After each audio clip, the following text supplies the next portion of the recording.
안녕하세요. 칼로이스입니다. 자, 이번 영상에서는 수학 공부를 어떻게 하면 좋을지 고민이 많은 학생들한테 도움을 드리고자 한번 영상을 만들어 보려고 했습니다. 저는 지금 고3을 가르치고 있고, 그리고 수능을 얼마 앞둔 시기에서 수학 때문에 힘들어하는 친구들 많이 봤어요. 수학이 굉장히 어렵고 변별도 있으면서도 또 너무 잘하고 싶은 교과이기도 하죠. 근데 수학을 잘하는 학생들은 일반적으로 학생들이 오해하는 부분이 있는데, 수학을 잘하는 학생들은 머리가 좋은 것도 물론 일부분 있을 수 있습니다. 근데 머리가 좋아서 수학을 잘하는 친구들은 손에 꼽을 수 있을 것 같고, 사실 1등급 받기 위해서는 머리 좋아야 되는 게 꼭 필요한 조건은 아니에요. 제가 가르쳐 보니까 머리보다도 일단 학습 방법, 수학을 어떻게 공부하는지에 대한 그 전략이 매우 중요합니다. 그래서 이 영상을 토대로 여러분들이 수학을 학습하는 데 있어서 큰 도움이 되었으면 좋겠습니다. 같이 한번 살펴보도록 할게요. 먼저 개념을 비교 분석하는 부분에 있어서 말씀을 드리고자 합니다. 자, 문제를 통해서 개념을 익히고 그 개념들로 문제들 간의 상관성을 우리가 파악할 수 있는 능력이 필요한데요. 그 부분을 같이 한번 보고자 합니다. 자, 먼저 개념을 비교 분석하는 방법에 대해서 같이 살펴보겠습니다.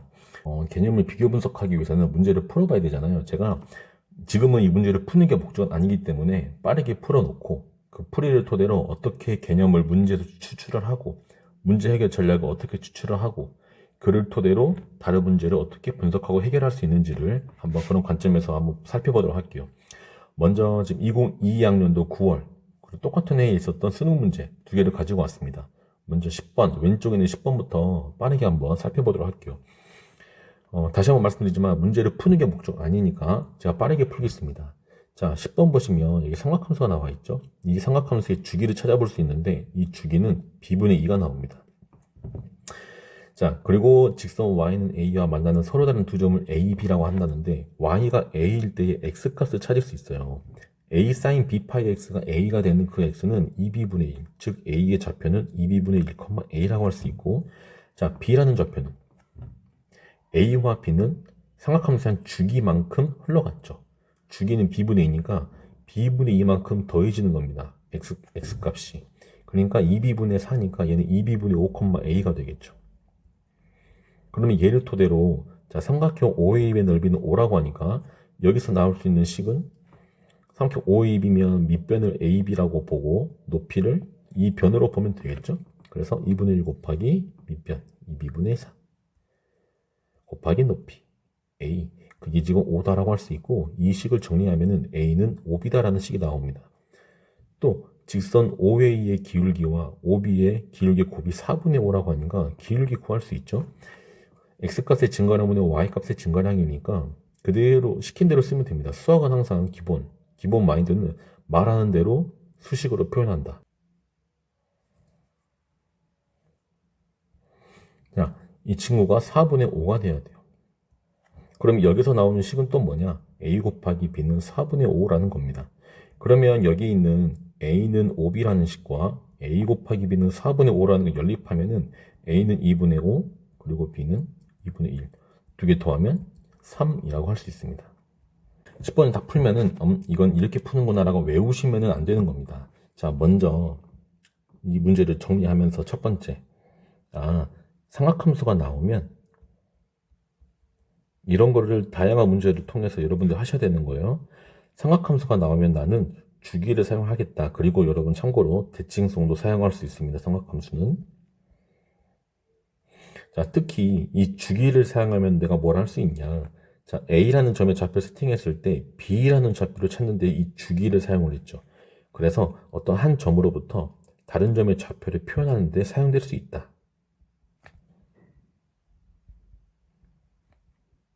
이런 식으로 문제 해결 전략까지 정리를 하는 겁니다. 저는 지금 이 한 문제로 예를 보여드리는 거지만 여러분들이 문제를 풀 때마다 이 작업을 하셔야 됩니다. 자, 그 다음에 두 번째는 직선 y는 a와 만나는 점, 서로 다른 두 점인데요. 자, 지금 y는 a는 x축과 평행한 직선이죠. 그쵸? x축과 평행한 직선. 특히 삼각함수가 나왔죠. x축과 평행한 직선이기 때문에 우리가 주기를 사용해서 다른 점의 좌표를 표현할 수 있었던 거예요. 그쵸? 그리고 넓이. 이 문제를 통해서 삼각형의 넓이 구하는 방법은 우리가 일반적으로 2분의 1 곱하기 밑변 곱하기 높이를 하지만 또 2분의 1 AB 사인 세타도 구할 수 있겠죠. 그런 넓이 구하는 공식에 대해서 한번 다시 확인을 합니다. 직접 써보는 것도 좋아요. 2분의 1 곱하기 밑변 곱하기 높이 또는 2분의 1 AB 사인 세타 이런 식으로. 그 다음에 또 기울기가 나왔죠. 그러면 기울기의 곱이 몇이다라고 나왔는데 일단 기울기를 어떻게 구하는지 아셔야 돼요. 이 문제에서는. 제가 지금 쓴 여기 있는 이 식과 이 식은 x값의 증가량분의 y값의 증가량을 쓴 겁니다. 그죠? 기울기 구하는 방법도 알아야 되고 여기서 한 번 더 나가면 이럴 수도 있겠네요. 기울기는 우리가 탄젠트로 구한다. 그죠? 탄젠트 세타로 기울기를 구할 수 있죠. 그 다음에 또 여기 기울기에 곱이 있네요. 곱이. 기울기 합이나 곱. 그럼 한 번 더 나아가서 삼각함수의 덧셈 정리, 특히 탄젠트. 삼각함수의 덧셈 정리도 여기서 이 문제를 통해서 한번 떠올릴 수 있으셔야 돼요. 상기 한번 하는 겁니다. 삼각함수의 덧셈 정리는 여러분들이 조금 안 와닿을 수 있을 것 같은데 예를 들면 이런 거죠. 탄젠트 알파 플러스 베타라는 거는 공식이 있죠. 탄젠트 알파 플러스 탄젠트 베타 두 기울기의 합 1 마이너스 탄젠트 알파 곱하기 탄젠트 베타 이거는 두 기울기의 곱. 그쵸? 탄젠트로도 어떻게 문제를 만들 수 있겠다는 생각하시는 게 좋습니다. 자, 그리고 마지막. 자, 여러분 좌표 평면이 나왔어요. 좌표 평면이 나오고 함수가 나왔습니다. 좌표 평면이 나왔다는 말은 일단 그림 문제를 식으로 풀고 싶다는 말이에요. 지금 다 식으로 풀었잖아요. 자, 좌표 평면과 함수가 나오게 되면 여러분들은 좌표를 적절히 세팅할 수 있으셔야 됩니다. 좌표를 부여할 줄 알아야 돼요. 중요한 점에. 단 좌표 부여할 때는 미지수를 최소화시키는 게 좋겠죠. 그렇죠? 자, 10번 문제를 풀 때 이 정도로 정리를 합니다. 그 다음 11번 문제 한번 풀어볼게요. 자, 그 다음에 탄젠트가 나왔죠. 자, 이 친구의 주기는 A입니다. 그리고 여기 보시면 이거 정삼각형이래요. 정삼각형이면 여기가 60도거든요. 그럼 탄젠트 60을 루트 3이니까 얘는 y는 루트 3x가 될 거예요. 자, 여기서 점 B의 좌표 세팅할 수 있겠네요. t, 루트 3t. 탄젠트는 원점 대칭이니까 A의 좌표도 말할 수 있겠네요. xy 서로 바꾸면 되니까 부호를. 자, 여기서 A, B 두 점사의 거리를 구하면 이게 4t가 됩니다. 즉, 이 AC 길이도 4t가 되는 거예요. 그러면 C의 좌표를 말을 할 수 있겠죠. X값에다가 4t를 더하면 되니까 얘는 3t, 마이너스 루트 3t 이렇게 될 겁니다. 자, 근데 여기서 주요한 이 문제 핵심은 이거예요. 주기는 A라고 했는데 주기라는 거. 자, AC는 X축과 평행하죠? A에서 4t만큼 더한 게 C의 좌표다. 라고 우리가 이제 해석을 했는데 이 4t라는 거는 한 주기입니다. 탄젠트의 주기. 즉 여기서 이 한 식이 나오는 거예요. A는 4t라고 할 수 있습니다. 그 다음에 두 번째는 그냥 목표는 이거죠. 우리는 A나 T를 구해서 4분의 루트 3 A제곱으로 정삼각형 넓이를 구하고 싶기 때문에 A 아니면 T를 찾아주셔야 돼요. 근데 그 방법이 뭐냐? C라는 새로운 좌표 세팅했는데 C는 fx 위에 있습니다. 이 함수 위에 있어요. 대입하면 동호가 성립하는 거죠. 즉 마이너스 루트 3t 이 친구는 탄젠트 A에다가 파이 X의 3t를 대입할 수 있다는 겁니다. 근데 이 1, 2 연립하시면 얘는 탄젠트 A에다 4t를 대입해 보세요. 4t를 대입하게 되면 이 친구는 4분의 3파이 나오겠죠? 얘는 참고로 마이너스 1입니다. 즉 t는 루트 3분의 1이 나오는 거예요. t가 루트 3분의 1이다. 그러면 정삼각형 한 변의 길이 4t는 루트 3분의 4라고 할 수 있겠고 그 넓이는 4분의 루트 3 a제곱 하면 되니까 루트 3분의 4의 제곱이다라고 해서 3분의 4 루트 3이다 라고 하면 되겠습니다. 자, 이렇게 우리가 풀었는데 11번 당시에 굉장히 신경향이다. 새로운 문제고 참신했다.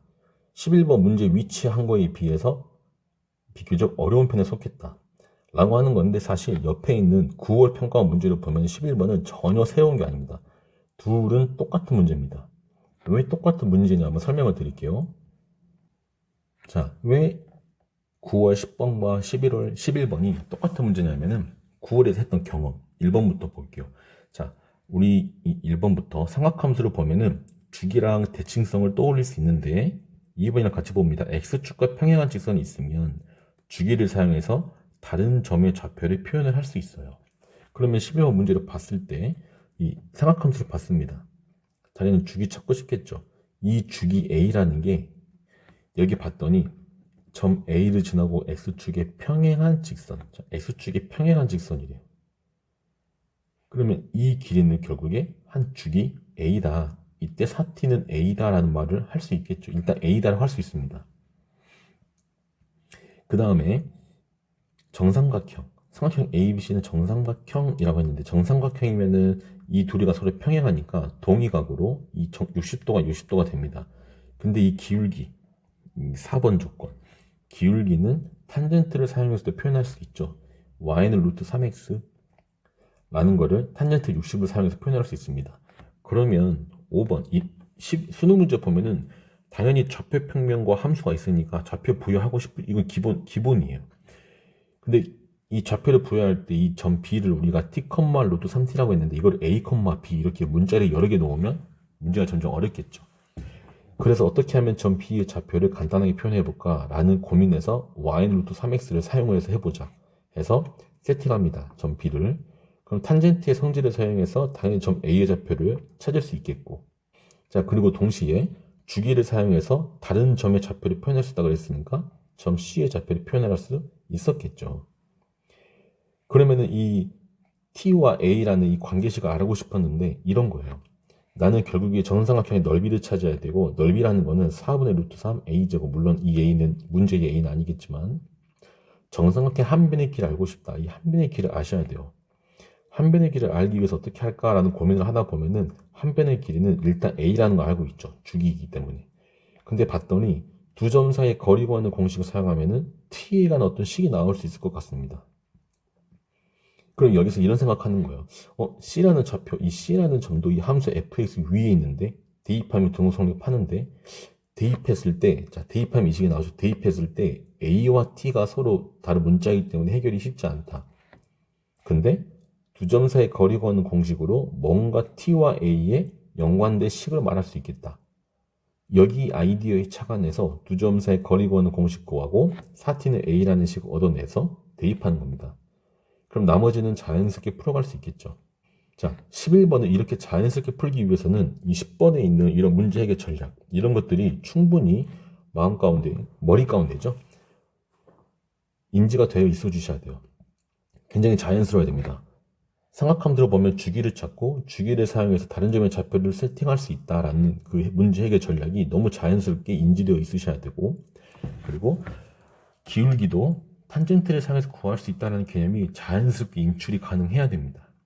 좌표 평면에 함수가 있으면 당연히 점 좌표를 부여하고 뭐 지난다, 만난다, 위에 있다는 말이 나오면 대입하면 등호 성립한다. 주요 해결 전략인 것이고, 그래서 자, 여러분들이 해주셔야 될 게 뭐냐면 10번처럼 풀고 나서 끝내지 마시고, 파란색처럼 끝내지 마시고, 이 문제는 이렇게 푼다 이게 아니고 문제를 쪼갭니다.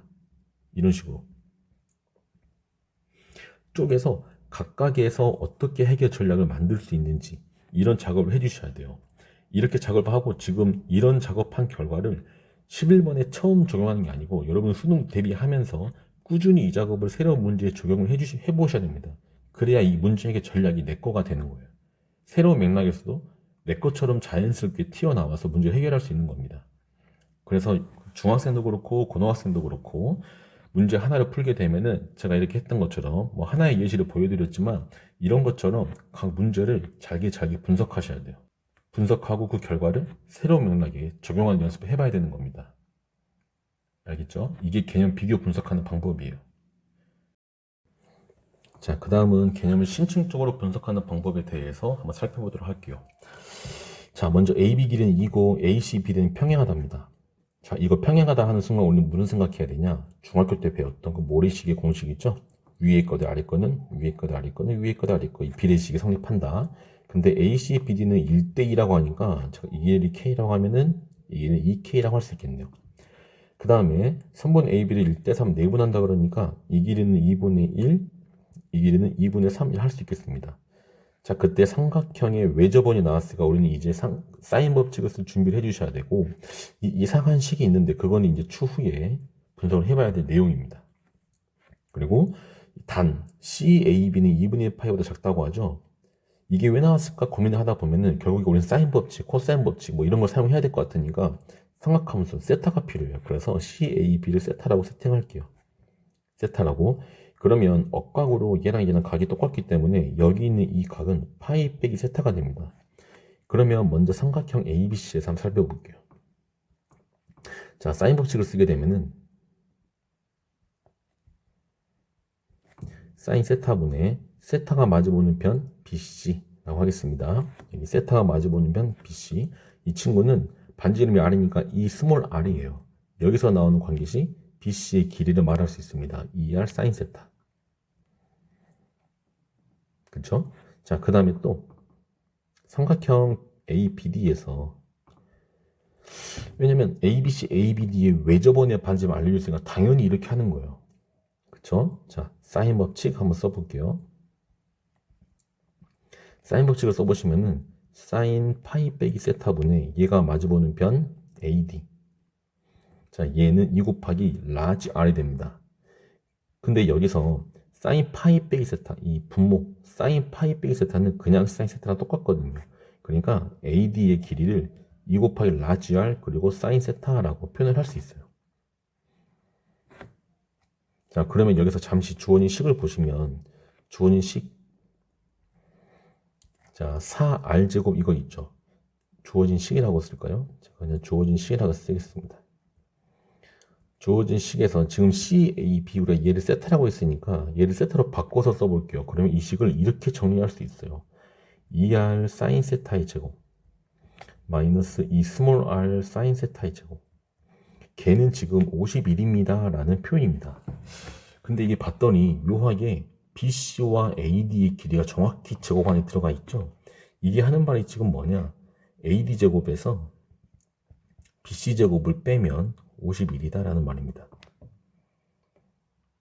그쵸? 그러면 AD 제곱, BC 제곱 얘를 어떻게 말을 해야 될 것 같은데 그러려면 라지 R과 스몰 r을 알아야겠죠. 이걸 알기 위해서 우리가 어떻게 할까 이제 고민해 봐야 되는데, 자, 여러분 삼각형이 있고 외접원이 있으면 사인 법칙 쓰죠. 그리고 삼각형이 있으면 일단 코사인 법칙도 유용합니다. 그리고 코사인 법칙을 생각할 수 있는 이유가 뭐냐면 여기 있는 길이를 실제 알려줬잖아요. 이건 의미 없이 알려준 건 아닐 거거든요.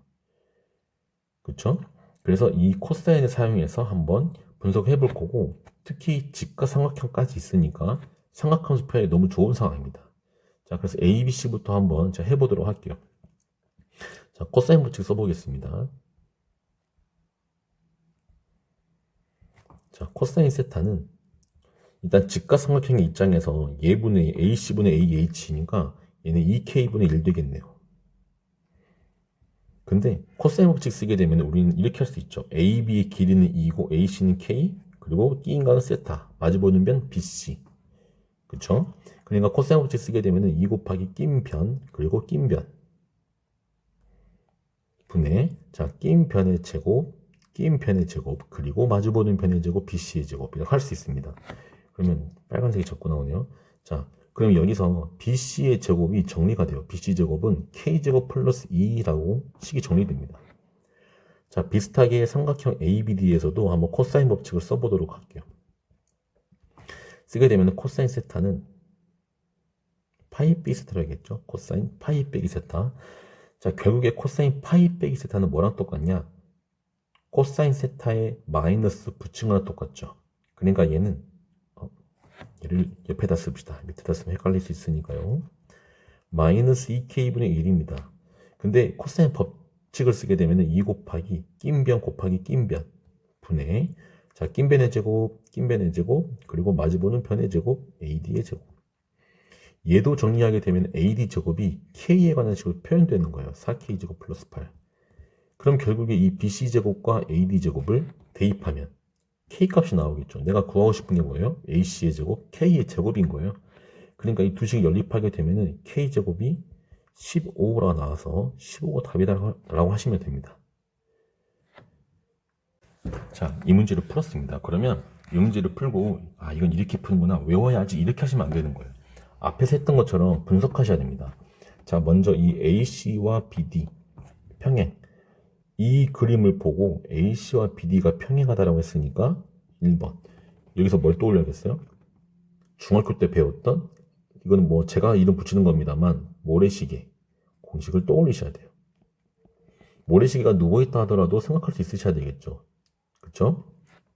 모래시계의 공식, 그리고 성질까지 떠올려야 이 문제는 풀 수 있겠습니다. 성질은 뭐냐? 여기 각이 똑같다, 억각이 똑같다, 이 성질을 쓸 수 있어야겠죠. 자, 그 다음에 여기 수선의 이것도 중요한 힌트입니다. 자, 수선, 직각.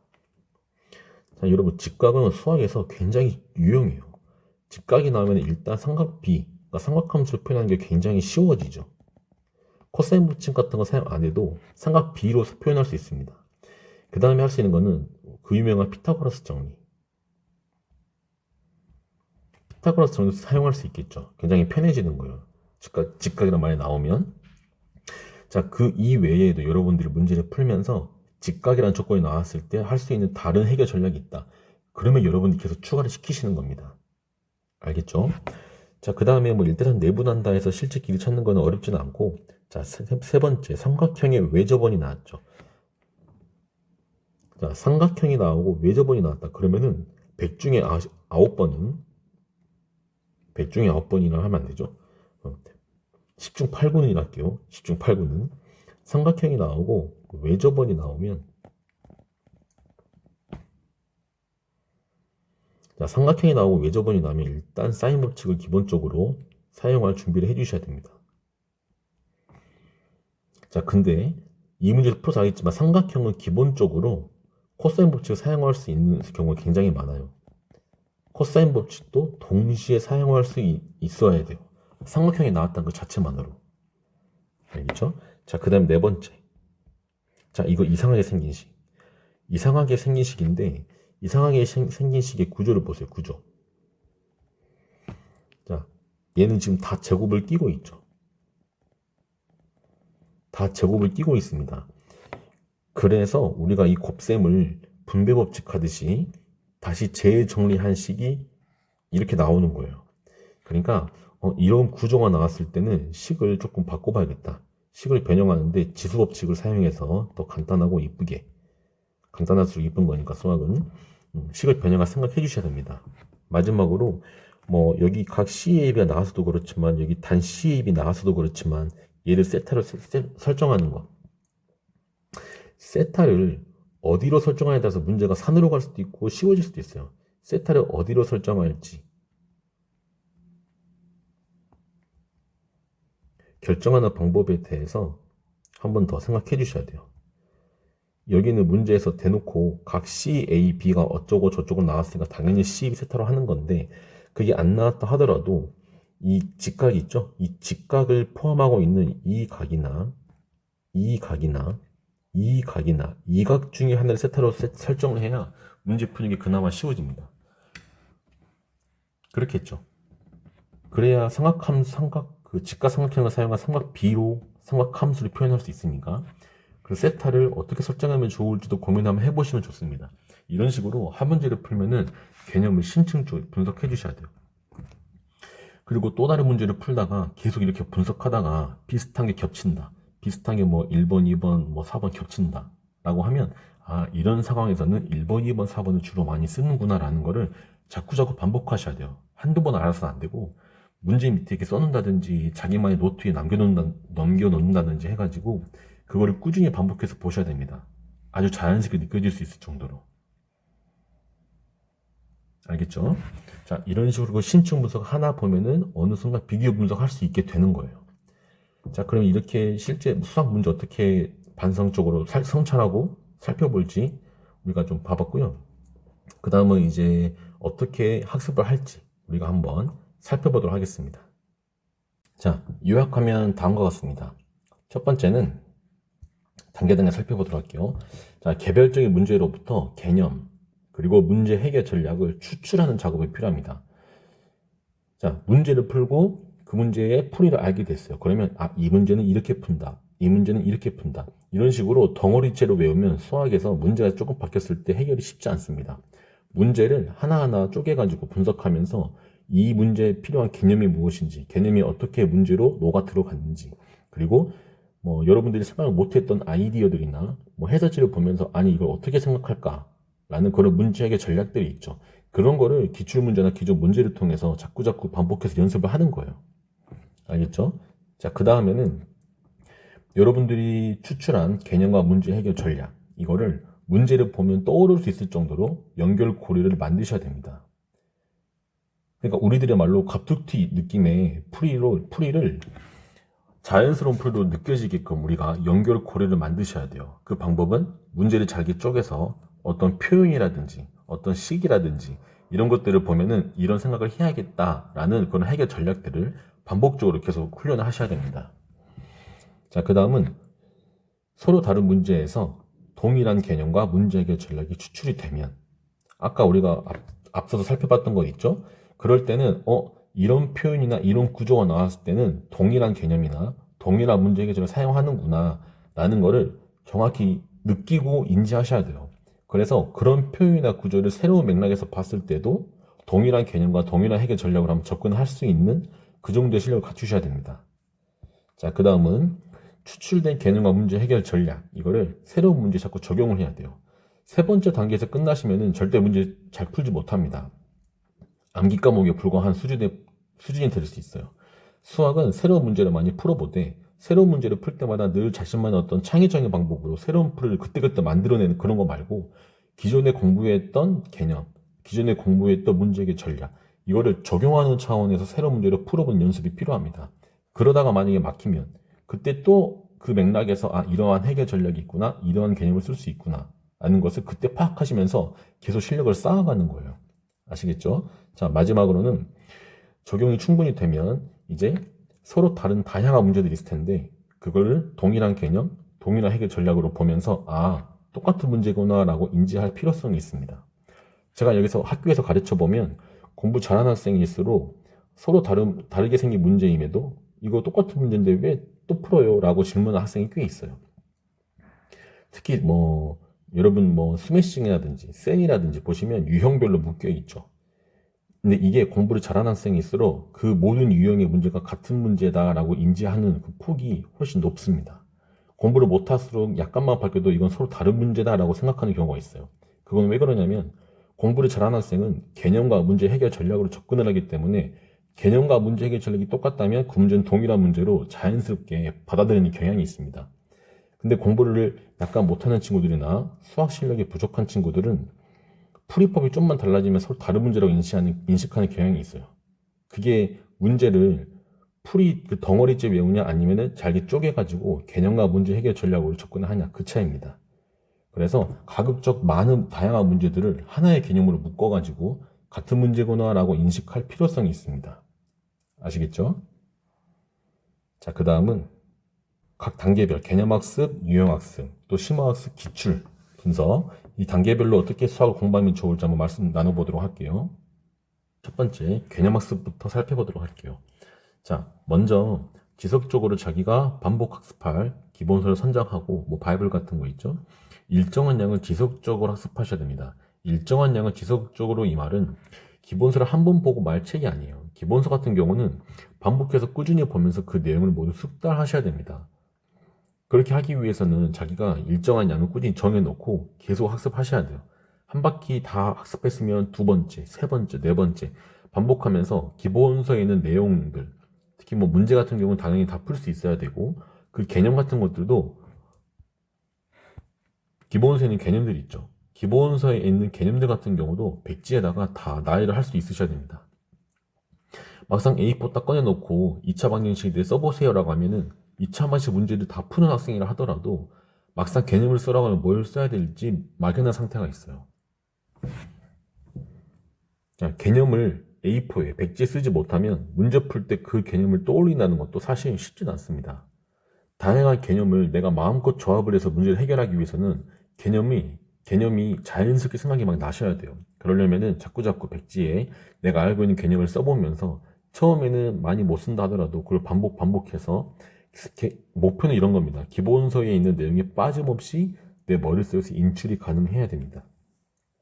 그래서 먼저는 단원별로 한번 해보시고 단원별로 다 되면 교과별로 수학 1, 수학 2 이런 식으로 한번 진행해 보시면 좋을 것 같습니다. 자, 그 다음은 유형학습인데요. 먼저 뭐 센이든 뭐 스매싱이든 유형설 있죠. 유형설을 정하셔가지고 물론 가장 좋은 건 모든 문제 차분하게 순서대로 다 푸는 건 당연히 좋죠. 근데 제가 현실은 고등학교에 있어 보니까 일단 유형설을 다 푼 학생 거의 없어요. 다 풀었다고 하더라도 등성등성 푼 경우가 많고, 그리고 모르는 문제가 태반입니다.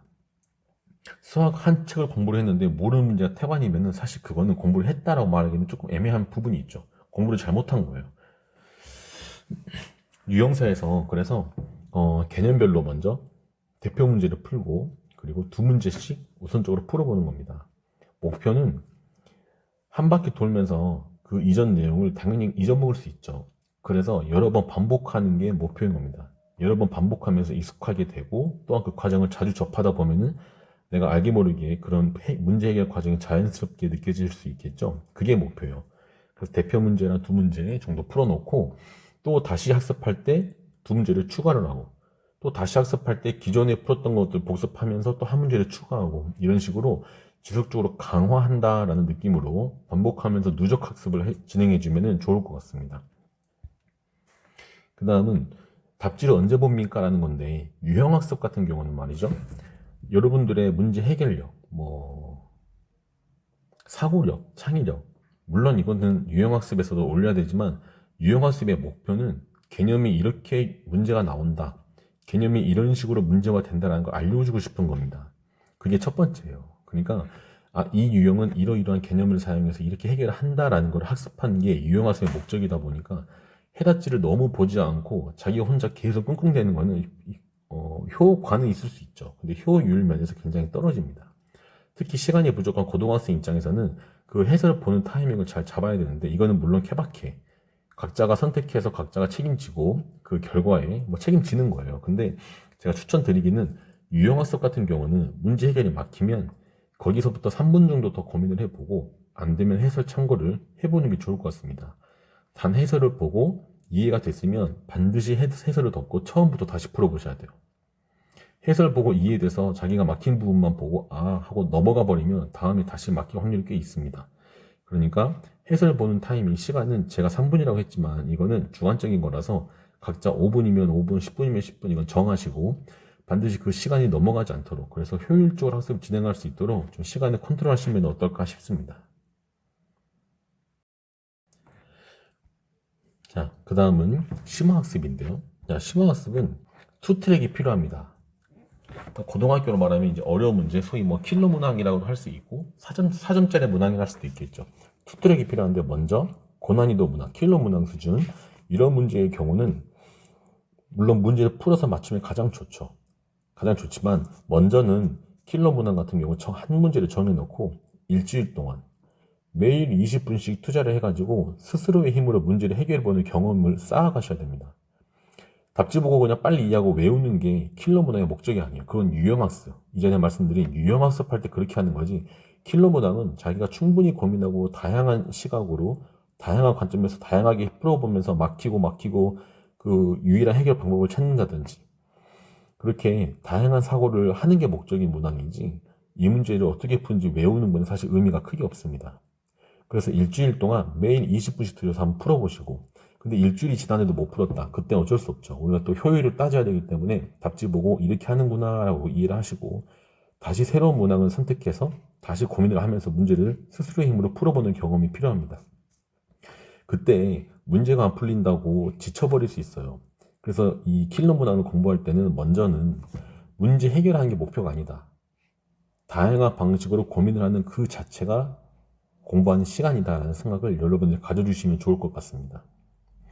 또한 밑에 쉬운 4점 정도 있죠. 쉬운 4점, 센으로 치면은 뭐 C단계에 해당하는 부분이 되겠네요.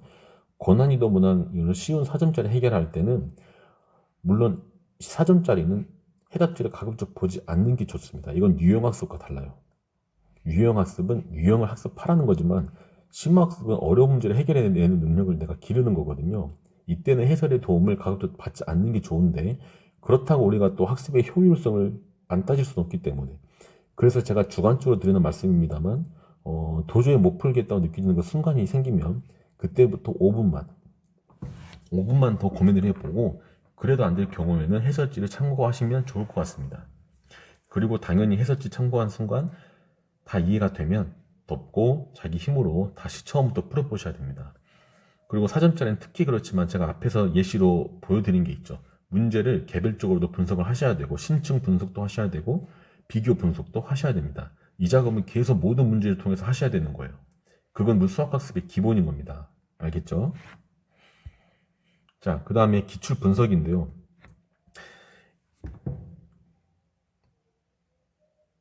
자, 먼저 최근 3개년 평가원 기출문제 푸는데 그냥 이 문제는 이렇게 푼다라는 풀이를 외우는 게 아니고 누누이 말씀드리지만 그 문제로부터 개념 그리고 문제 해결 전략들을 메모를 해서 심층 분석 그리고 비교 분석을 여러분이 꾸준히 해주셔야 됩니다. 그리고 반복적으로 풀면서 내가 이런 표현을 봤을 때 뭐 이런 식이 나왔을 때 이런 문제의 구조를 봤을 때 이런 개념을 떠올린다. 이런 문제 해결 전략을 떠올린다. 라는 그 어떻게 떠올릴지에 대한 연결고리들을 여러분들이 형성하고 그거를 지속적으로 반복하면서 강화시켜 주셔야 돼요. 세 번째는 엉뚱한 지문입니다. 이거는 특히 고등학생들 많이 하지 않지만 뭐 대학생한테는 여러분들 스터디라는 거 많이 할 거거든요. 스터디를 통해서 얻는 유익이 꽤 있습니다. 내가 전혀 생각하지 않고 당연시 여겼던 부분에 대한 질문이 들어왔을 때 그걸 해결하기 위해서 조원이 함께 힘을 합쳐서 학습하는 그 과정에서 내가 뭘 모르는지 알 수 있게 돼요. 그냥 혼자 공부하다 보면은 내가 뭘 모르는지 정확히 깨닫지 못하고 그냥 당연히 안다 생각하고 넘어갔던 것들이 다른 팀원이 질문을 했을 때 그게 그럴 수도 있겠구나, 헷갈릴 수도 있겠구나 라는 인지를 하게 돼요. 이거를 고등학생들 스터디를 많이 하지 않고 사실 시간도 없기 때문에 그래서 스스로에게 엉뚱한 질문을 해보셔야 됩니다. 아니 이 문제에서 이런 생각을 어떻게 해요? 이 문제에서 이런 개념을 사용한다는 걸 어떻게 생각해낼 수 있어요? 그게 아무리 엉뚱해 보인다 하더라도 그 엉뚱한 질문에 대한 답변을 스스로 계속 만드셔야 돼요. 교사들이 성장하는 포인트는 제가 경험할 때 그런 것 같습니다. 엉뚱한 질문을 하는 친구들. 갑자기 여기서 이런 거 어떻게 생각해요? 라는 질문을 했을 때 외워라는 말은 교사가 함부로 할 수 없거든요. 어떻게든 거기에 대한 나름의 논리와 답변을 만들려고 애를 쓰거든요. 그리고 제 경험상 그 과정에서 굉장히 실력이 많이 향상되었던 그런 경험이 있습니다. 그래서 여러분들도 스스로 엉뚱한 질문을 해보시고 이게 정말 그럴까? 라는 거. 이게 왜 그럴까? 이걸 어떻게 생각할까? 그리고 거기에 대한 답변과 논리를 틀리더라도 자꾸 자기가 만들어보는 게 필요합니다. 지속적으로 만들다 보면은 틀린 것도 점점 교정을 해가는 그런 경험을 할 수 있습니다. 그리고 이 작업까지 되면 이제 대부분 문제 보면 풀 수 있거든요. 그러면은 그 다음은 이 문제를 남에게 설명한다라는 생각으로 마치 자기가 일타 강사가 됐다라는 그 마인드로 한번 설명해 보는 것도 매우 도움이 많이 됩니다. 설명하다 보면은 자기가 몰랐던 부분을 다시 캐치할 수 있는 부분이 생겨요. 당연했는데 이거를 언어로 표현하는 과정에서 자기 머릿속에 정리되는 부분도 있고 그 내용이 정리되기도 하고 또 직접 말로 표현하기 위해서 이런저런 고민을 하고 더 효율적인 표현 방법에 대해 고민을 하다 보면은 자기의 사고 체계가 정리되는 경험을 할 수 있습니다. 그리고 설명하는 방식, 공부 방법 유명한 거 다 아시죠? 자, 그리고 기출 분석을 했으면 거기서 끝나지 마시고 기출을 통해서 내가 보니까 중요한 개념은 이런 거더라. 그리고 이런 문제가 나올 수 있겠더라 라는 거를 하나하나씩 이제 정리를 한번 해보는 게 도움이 됩니다. 그럴 시간에 문제 하나 더 풉니다 라고 하는데 그게 아니에요. 반드시 이런 시간을 따로 떼어내가지고 하루에 30분이든 뭐 20분이든 기출을 토대로 한 개념 정리가 필요하고 기출을 토대로 한 예상 기출 문제 만들어보는 경험이 필요합니다. 이런 경험이 쌓이면 수능 출제자의 안목을 가질 수 있어요. 수능 출제자의 안목을 가지면 이제 문제를 바라볼 때 문제를 푸는 학생의 입장이 아니고 이 문제를 평가하는 그 평가자의 입장에서 이 문제를 바라보면 더 메타인지적으로 문제를 해결할 수 있는 능력을 갖출 수 있습니다. 자, 마지막으로 말씀드리고 싶은 건 공부는 다 똑같습니다. 결국은 열심히 해야 되고 열심히 하다 보면서 좋은 학습 방법을 찾게 됩니다. 그리고 좋은 학습 방법은 계속 찾아지는 겁니다. 절대 공부에 왕도는 없거든요.